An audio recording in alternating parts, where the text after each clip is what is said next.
Hi guys! Welcome back to my channel.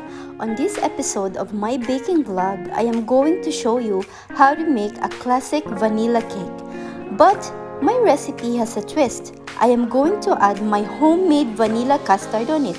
So let's go ahead with our ingredients so we can start. Keep on watching!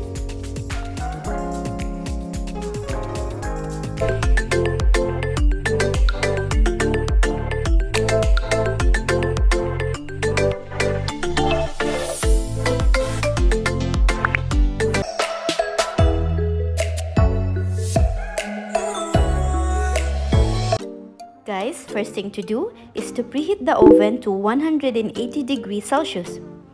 And in this recipe, we're gonna need to crack 2 large eggs, add up half a cup of granulated sugar, and a quarter of a teaspoon of salt.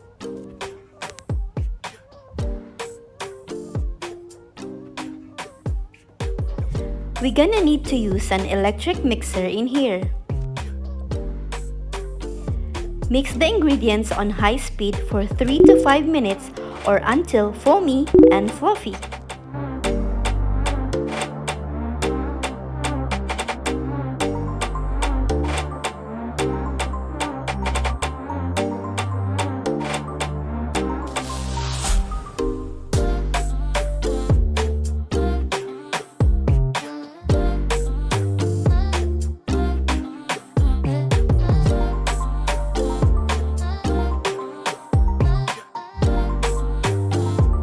Add 1/4 cup of oil, 1 teaspoon of vanilla, and mix it again until you reach the desired stiffness.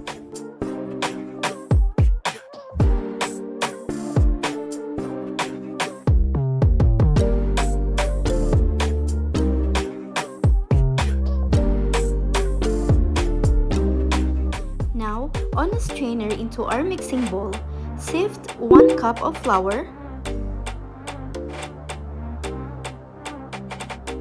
and 1 teaspoon of baking powder.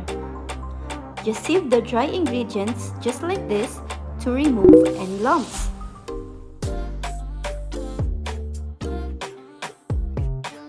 Using your spatula, mix it to combine or until the dry ingredients disappear.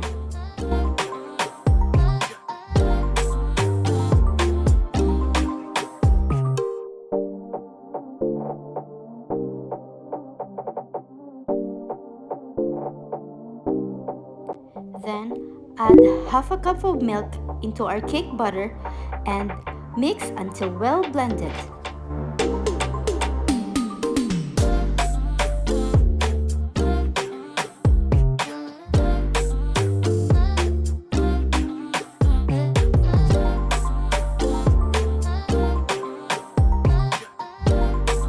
Now, let's prepare the pan.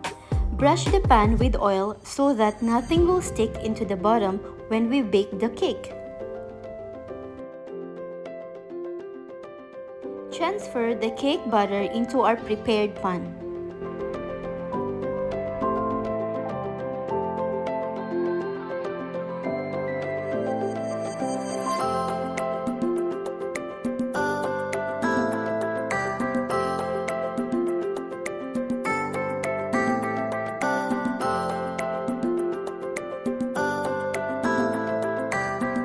Level the cake batter as even as possible and give it a top to remove air bubbles.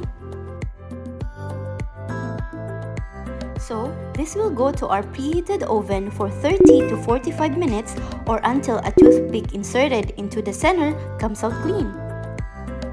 While waiting for the cake to be ready, I'm going to cook and prepare the vanilla custard that I'm going to use as a filling for our vanilla cake.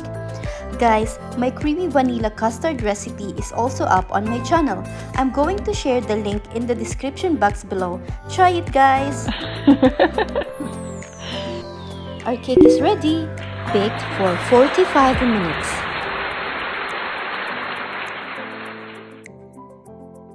Wow, super soft and fluffy.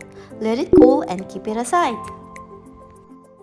Right now guys, I'm just going to strain the custard just to remove some lumps so that when I'm going to put it over the cake, it's going to be super soft and creamy.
Now the cake has cooled down, I'm going to cut or divide it into two. So in here, I have our vanilla cake and our super creamy homemade vanilla custard. I put some custard into a piping bag so that it's easier to spread on the cake.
So it's done!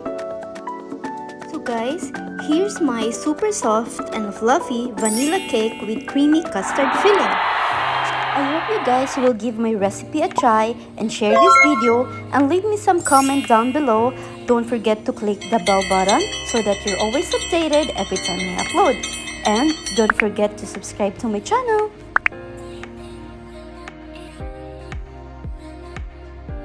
Life is beautiful guys, keep smiling!